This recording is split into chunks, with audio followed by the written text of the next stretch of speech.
Let's get the very latest live now with Charlie, who is still in Tel Aviv there for us. And Charlie, a reminder, of course, of the human costs now on both sides. And we've got now more detail from the White House about what Biden might try to achieve in the coming days. John Kirby, the national security spokesperson, saying the President will make it clear we want to continue working with all our partners in the region, including Israel, to get humanitarian assistance in and provide some kind of safe passage for civilians to get out. So clearly the message on the diplomatic front still is very much humanitarian aid.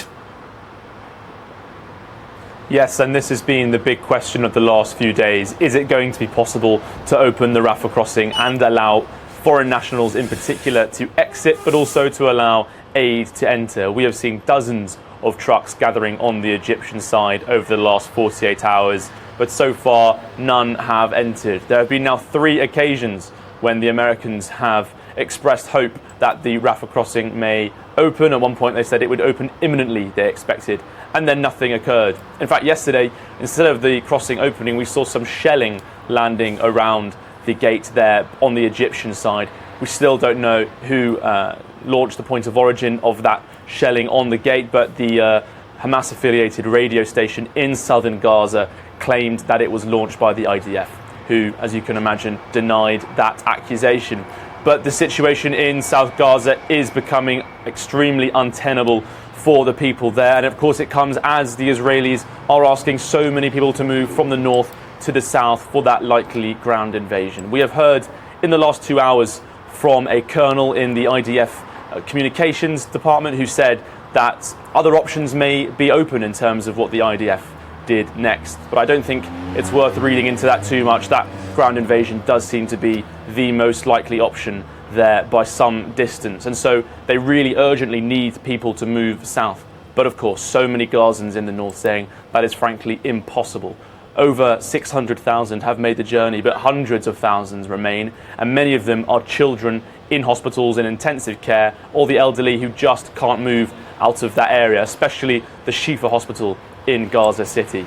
So the American side there, especially meeting with the King Abdullah of Jordan tomorrow alongside the Egyptian President El-Sisi, they will hope to achieve some degree of humanitarian support finally to an area which is blockaded and running out of fuel, water and food.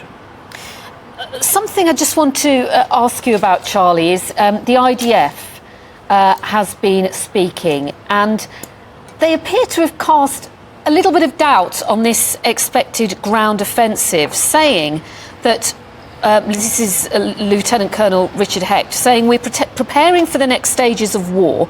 We have not said what that will be. Everyone is talking about the ground offensive. It might be something different.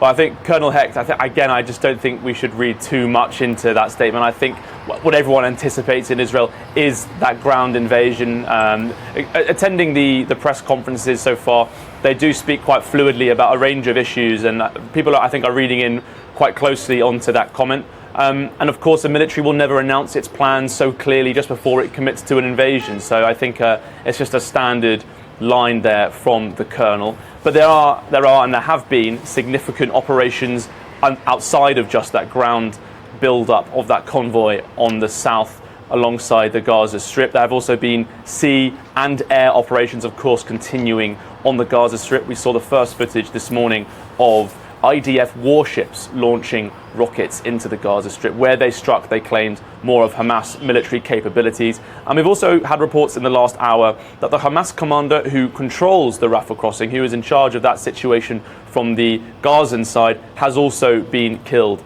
by an IDF strike. But we wait for verification on that report, of course. In terms of the rest of the country, we are seeing more attacks in northern Israel. Just in the last hour, more missiles being fired onto Israeli posts. They've responded with artillery. That situation, it escalates by the hour, it seems. And also in the West Bank, the death toll there has quietly snuck up to 61. This is the worst week on record since the UN began observing the area, and I think there's going to be some more serious unrest there. It's highly likely that the demonstrations of that landlocked and much more significant territory in this area will flare up. 3 million people there, many of them protesting they say, in support of Gazans under the blockade in what could be quite a tense and dangerous situation. And of course, what role the Palestinian Authority then would play in the future. But just to touch on the fate of the hostages and those, of course, from outside the immediate area. I mean, we've got the French Foreign Ministry now confirming 21 French nationals killed. Several French nationals likely still being held was their official line. And in this sort of video that's been released by Hamas of the French teenage girl, they've called it vile. Just a reminder about the international nature of this crisis.